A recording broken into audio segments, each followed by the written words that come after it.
नमस्कार साथियों। अपन पढ़ रहे थे क्षेत्रफल के और परिमाप के फॉर्मूले, और उसमें त्रिभुज के अपन पढ़े थे कुछ, बाकी के आज पढ़ेंगे त्रिभुज में। जनरली त्रिभुज के लिए जो फॉर्मूले हैं उन सबको पढ़ना था, और उनको आज अभी पढ़ेंगे।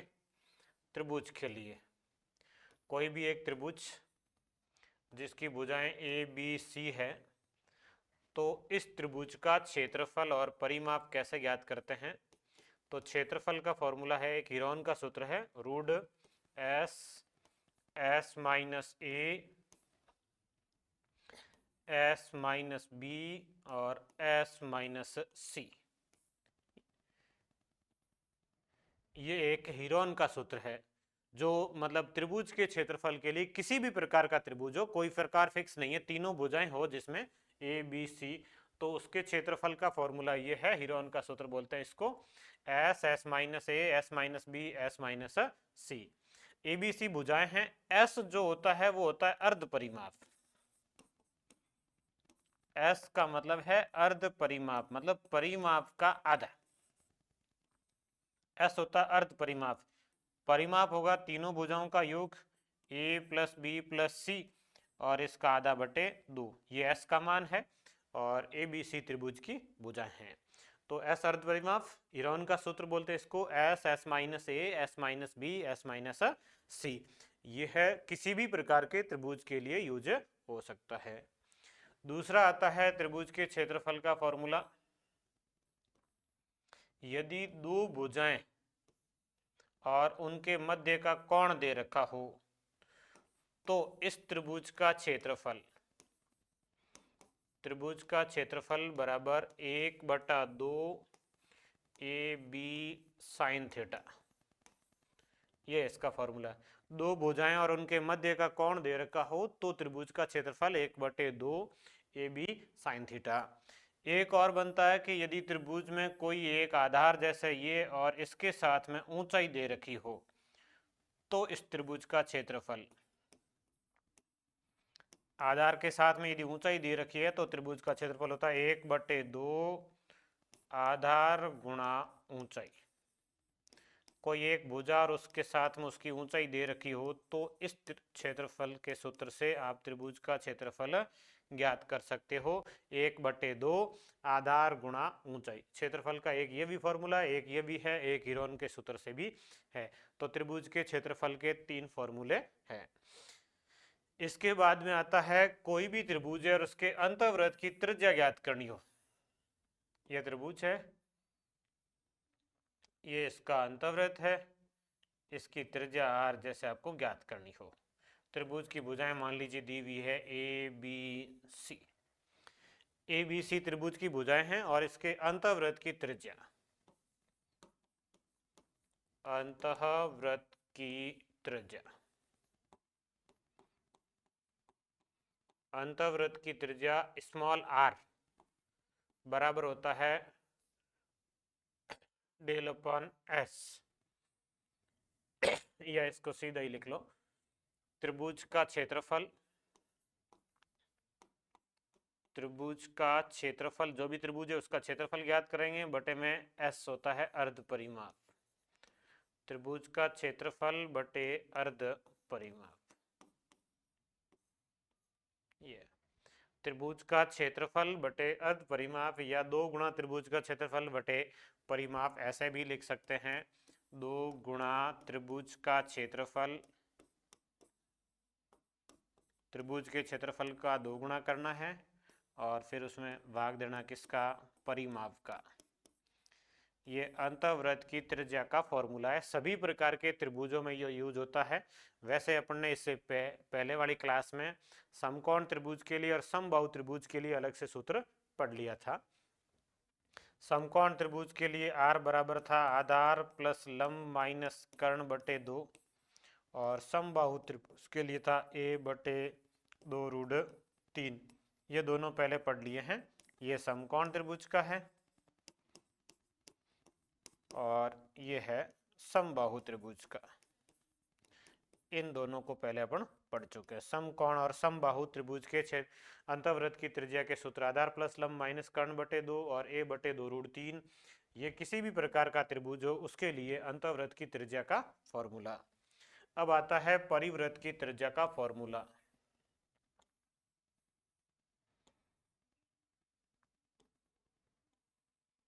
इसको त्रिज्या को लिखेंगे कैपिटल आर। ये एक परिवृत्त है और परिवृत्त की त्रिज्या,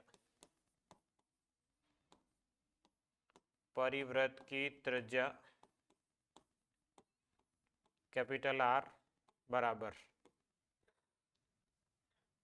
ए बी सी, मतलब तीनों भुजाओं का गुणा बटे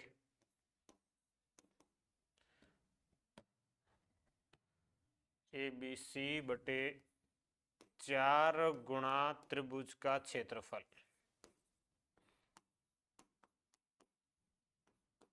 ये परिवृत्त की त्रिज्या का फॉर्मूला। परिवृत्त की त्रिज्या कैपिटल आर बराबर ए बी सी बटे 4 गुणा त्रिभुज का क्षेत्रफल। ए बी सी तीनों भुजाओं का गुणा है। इस त्रिभुज की भुजाएं जैसे ये ए, ये बी और ये सी, ए बी सी भुजाएं हैं। और परिवृत्त की त्रिज्या कैपिटल आर बराबर ए बी सी बटे 4 गुणा त्रिभुज का क्षेत्रफल, ये इसका फॉर्मूला रहेगा। और ये दोनों वैसे अलग अलग आपको समकोण त्रिभुज के लिए लिखाया था कर्ण बटे 2, और समबाहु त्रिभुज के लिए लिखाया था a/√3। ये दो फॉर्मूले पहले हो चुके हैं। ये है समकोण त्रिभुज के लिए और ये है समबाहु त्रिभुज के लिए।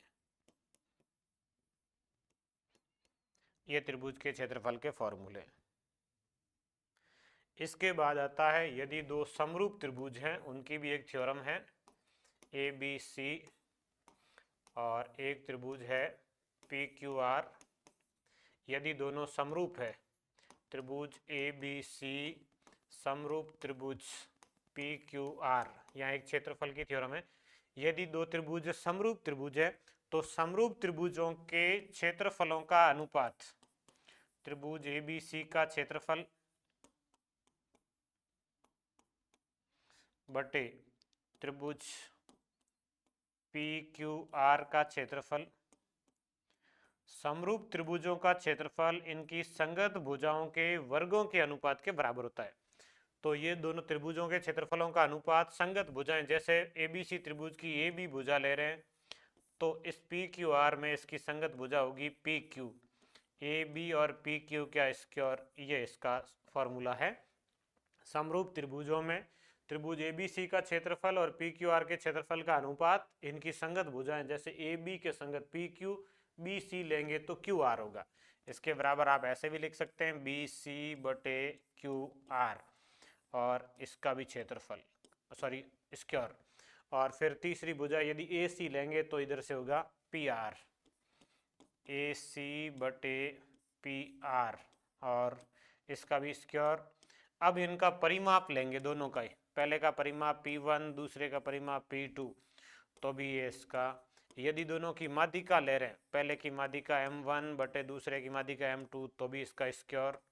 आप यदि इनकी ऊंचाई ले रहे हैं, पहले की ऊंचाई H1 दूसरे की ऊंचाई H2, तो भी इसका स्क्वायर। आप इनके यदि शीर्ष लंब ले रहे हैं, पहले का शीर्ष लंब L1 दूसरे का शीर्ष लंब L2, तो भी ये इसका स्क्वायर। ये इस तरीके से सब में ये है भुजाओं का अनुपात, परिमाप, माध्यिका, ऊंचाई, शीर्ष लंब, सबके अनुपात के वर्ग के बराबर होता है इनके क्षेत्रफलों का अनुपात।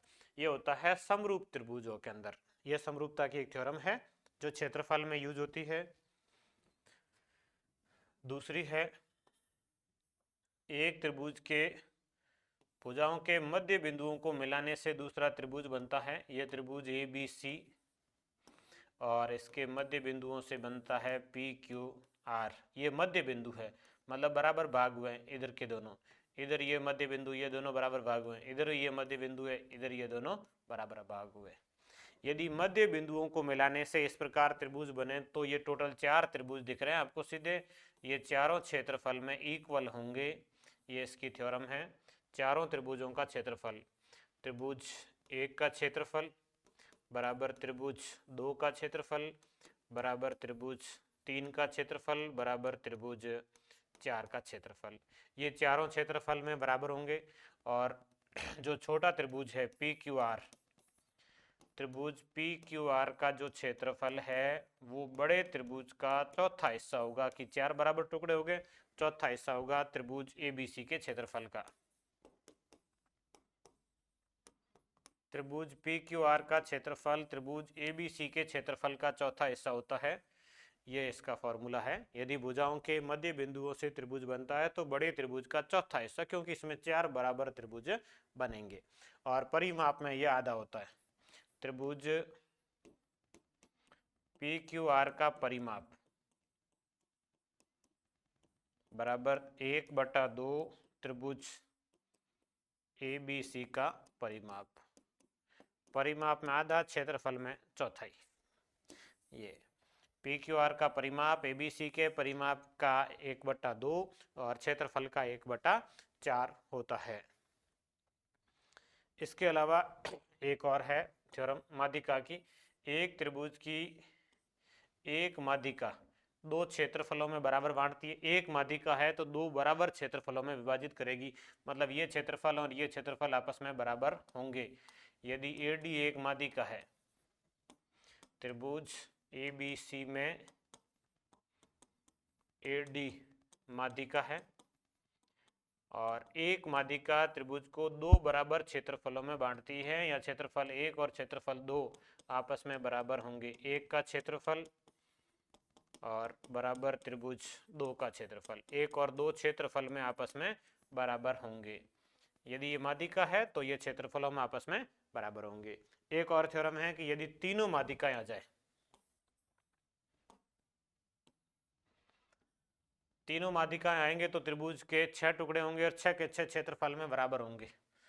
एक ये 2, ये 3, ये 4, ये 5 और ये 6 तीनों माध्यिकाएं हैं। ये ध्यान रखना है कि इसमें तीनों माध्यिकाएं यदि है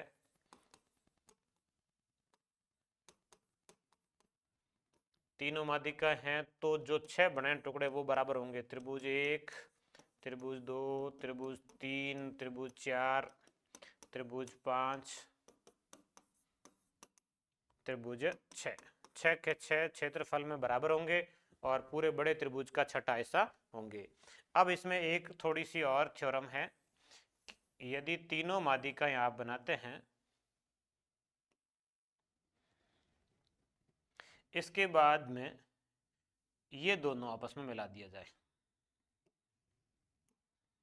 यहां से यहां तक, मतलब एक और ये त्रिभुज बनेगा और ये जो त्रिभुज बनेगा ये पूरे बड़े त्रिभुज का 12वां हिस्सा होगा, मतलब इस जो आधा है ना इसका भी आधा है।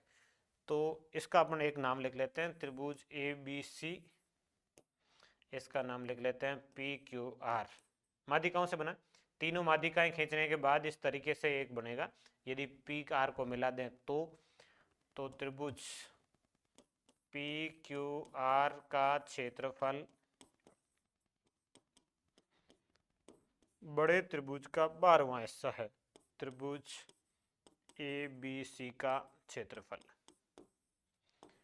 पी क्यू आर का क्षेत्रफल ए बी सी के क्षेत्रफल का 12वां हिस्सा होगा। ये माध्यिकाओं से संबंधित थ्योरम है। इस तरीके से ये त्रिभुज के अपने जो सूत्र है वो पूरे हो चुके हैं। अगली क्लास में अपन आयत, वर्ग, वृत्त, चतुर्भुज इनके फॉर्मूले पढ़ेंगे।